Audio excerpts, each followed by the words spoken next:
Che here, the No Spoon Podcast. Thank you for checking out my channel. If you like what you see, go ahead and subscribe and turn on your post notifications so that you don't miss out on the latest content. Also, like and share with as many people as possible. And if you got an opinion or something that you just want to add to the conversation, I want to hear about it down in the comments section. Until then, enjoy the video.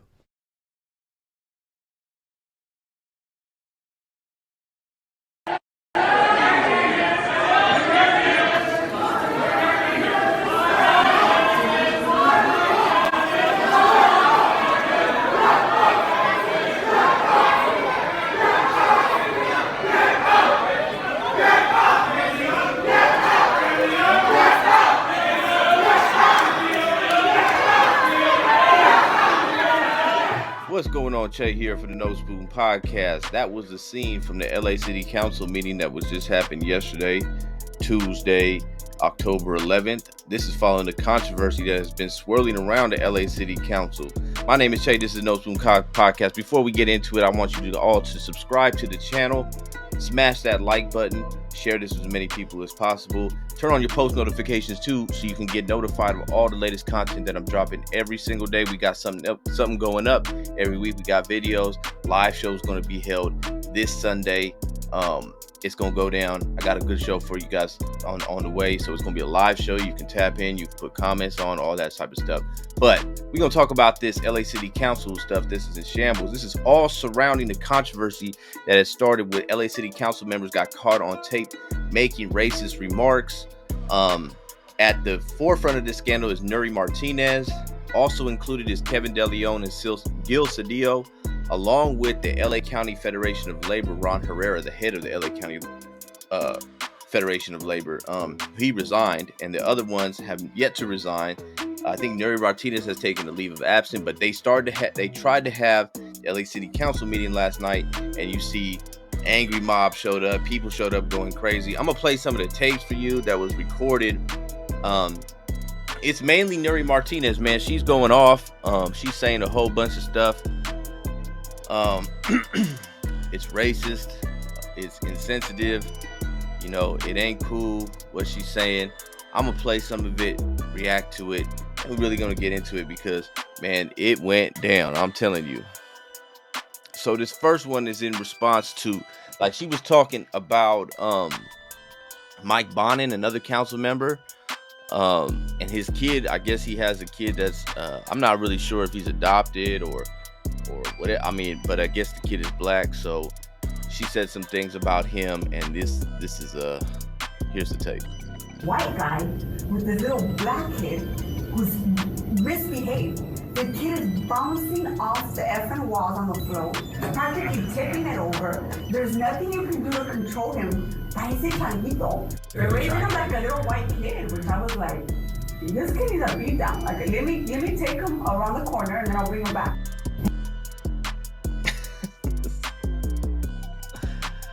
Yeah, man. I mean, so the part that's causing the most controversy is she said, in Spanish, she said it's like a monkey, right? And so, you know, you can't say that, man, right? So, I look at it like this: like, people say that all the time about little kids, but you got to kind of be.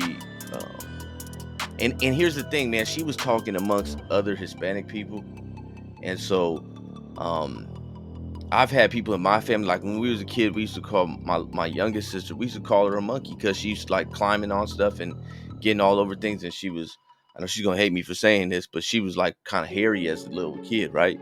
And so we used to call her a monkey, to the point where I remember one time she seen a picture of a monkey and she was like, "That's me," right? So, I mean, that's kind of like the vernacular, but of course, you know, you can't really say that. Just the history of referring to black people as monkeys, and here she is referring to Mike Bonin's kid as a monkey.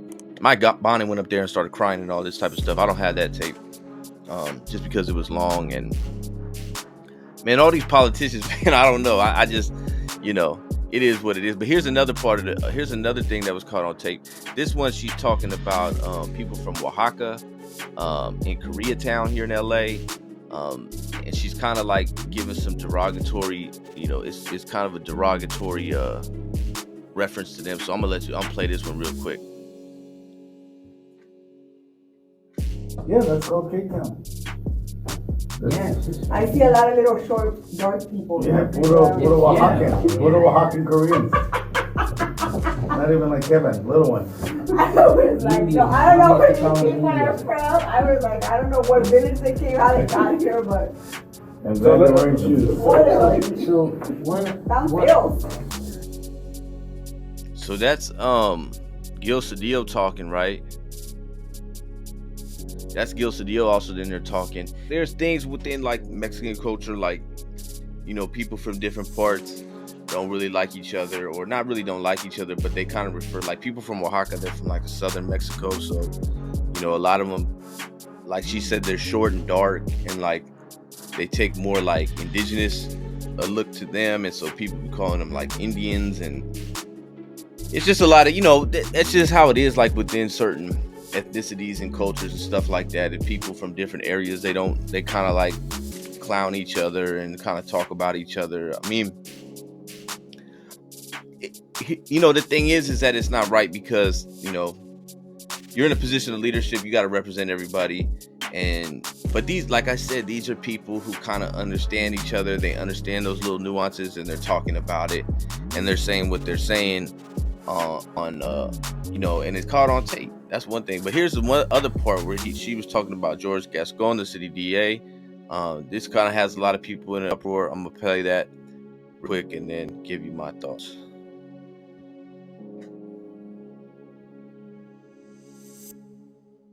Gascon, he did call me. He wants to have breakfast with me.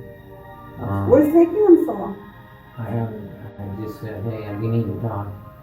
Gil supported him from the. Alright, don't worry, I got you. Yeah. Fuck that So guy. you'll start seeing them line up. He's looking black. Isaac was the first.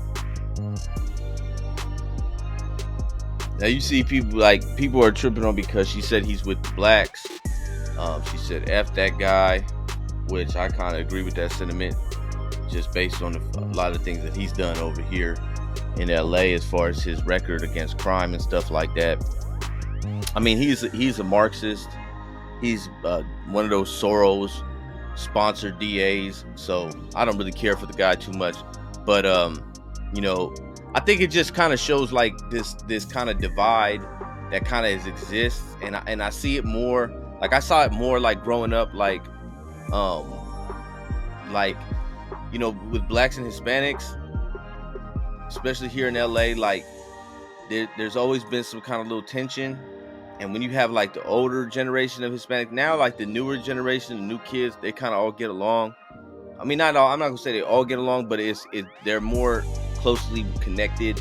The culture is more entwined with each other, whereas before it didn't used to be like that. And I think you're just seeing people like sitting around at the table, and they're just saying, you know, what people kind of say, like especially older Hispanic people, like that's how they kind of are, like they're kind of guarded in how they approach in their own heritage, their own culture, their own ethnicity, you know, and that just kind of goes back to a way that people be thinking. But here's the thing, man, and I'm gonna play this last clip because this one girl, everybody's seen it. I'm gonna warn you about the language. I should have did it about the last one, but whatever, it is what it is. But so she kind of went off on the city council. I love to see it because I'll tell you why. I'll tell you why I love to see this, man. But I kind of got a critique for this girl and the people that are there protesting. But I'm gonna play it just because it watch.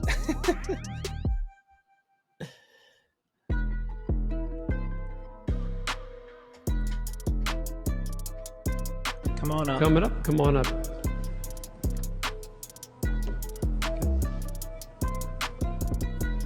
First of all, fuck you. Fuck De Leon. Fuck Nury. And fuck Cedillo. Fuck this whole meeting right here because it's illegitimate. The people are shutting this shit down afterwards. This whole thing is racist. The fact that they had the audacity to sit here in front of the people that they mocked, that they minimized, that they demonized, that they marginalized is unacceptable. The fact that you are trying to continue with business as usual is unacceptable. Unacceptable. Unacceptable. We are the people and we are the voices who matter in this room right now, not yours. I yield the rest of my time, but fuck this. Next we have... Man, look. I feel where she's coming from, but here's the thing, man. Nury Martinez, Kevin DeLeon, Gil Cedillo, all them, man, they're supposed to be diversity, equity, and inclusion. It's crazy because Nury Martinez was trying to urge the LA City to sue President Trump for his immigration policies, and then she goes and talks about, I don't know what village these people from Oaxaca came from and all this stuff. Like, what difference do it make? You the one, you want this policy, and this is my whole point. My whole thing with this, like I said, I have a critique for the people that were there. Listen, man, these woke, liberal, progressive, leftist politicians, corporations, they don't care about none of this. They don't care, bro. That's my whole thing. Like, Amazon is talking about Black Lives Matter. You know what I'm saying? Best Buy had like a, you know, they all put the LGBTQ stuff up during Pride Month. They're all pro-trans, they're all pro-woman, they're all pro-black, they're all pro-brown, BIPOC, all this different stuff, right? They're all this stuff. Man, they don't care about none of that, man. And behind closed doors, this is how they talk. This is how they talk. Because this is how they truly feel. Because at the end of the day, and I've been saying this, and if you've been following me and watching and listening to my stuff, I've been saying this for since I started. These people do not care about any of that. They don't care about racism. They don't care about homophobia. They don't care about sexism. They don't care about any of that. They don't. What they care about is power. And they use these agendas to get power. That's it. They want you to sit here and feel like there's a major problem and that you need help and that the state is there to help you. And that's what, at the end of the day, that's what they do. And I critique the Democratic Party more than anything else because they're the ones pushing it. I'm not saying the Republicans aren't in on it. They are, because they don't do anything to stop it. They're complicit. They're getting their little kickbacks and everything like that too, right? But the Democrats overtly, they push for higher taxes, which is more power into the hands of the state because they're controlling the wealth that you make. The more money, the more that you work, and the more you give your money to the state, the more power they have. They push for more benefit programs, which means that they have control over you and your community. That's what they want. They want this equity stuff, really means equity to the state, and they try to, they pretend to be your friend. That's why I always wear this shirt on here. The state is not my friend, because it's not. I know the games they trying to play. They want to hit me with this emotional stuff, and that's why you go for it, is because it's emotional. They don't care about racism. They just know that you care about racism. And when you care about racism, then you'll go wherever they tell you to go because they have the answers. They create the problem. But people like Nury Martinez that doesn't care about racism, but she'll go out there and champion the cause as an anti-racist. She'll go out there, and it's the same thing with all of them. I don't care who it is. I don't care who it is. All these so-called progressives, all these leftists, that's how they are. And the Republicans are just the same way. Listen, I say this every single time, man. I wouldn't care if you're a racist, right? If you're a racist and you don't want power, what difference does it make to me or anybody else? Right? What good is somebody that doesn't like you if they don't want power over you? You know what I'm saying? It's like a dude at your job. He don't like you, but he doesn't have no hiring and firing power. So what difference does it make? He has no say-so with the administration. He has no say-so with management. He has no say-so with anybody. He just don't like you. He's sitting in the corner and he's salty all day long. It don't matter. But a person that wants power and wants more power for themselves, they're going to fake like they like you all day long. And that's what they do. They fake like they like you. They fake like they're your friend. And at the end of the day, they taking power away from you. And we've seen this happen all of 2020. We've seen this happen all of 2021. We've seen this happen all of 2022. All that fake stuff with the posting a black square and Black Lives Matter and a trans LGBT flag and all this different stuff. Man, all that stuff is fake. All fake. All of it's trying to do is move you emotionally to give them more power. That's it. So to me, it's funny. I love when they go in there and she was saying what she was saying, because I feel the same way about the whole LA City Council and government in general and the state in general. That's how I feel about them.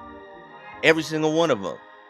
I want to limit their power as much as possible. But the problem is these other people keep falling for this nonsense, and they keep going for it where they're giving them more power because they try to act like they're your friend, or they go out there and they take a photo op and they sit here and they act like, oh, I'm for the people. And then they leave and go back to their multi-million-dollar mansion that they've got at the expense of the taxpayers. Man, it's all fake, but I love it.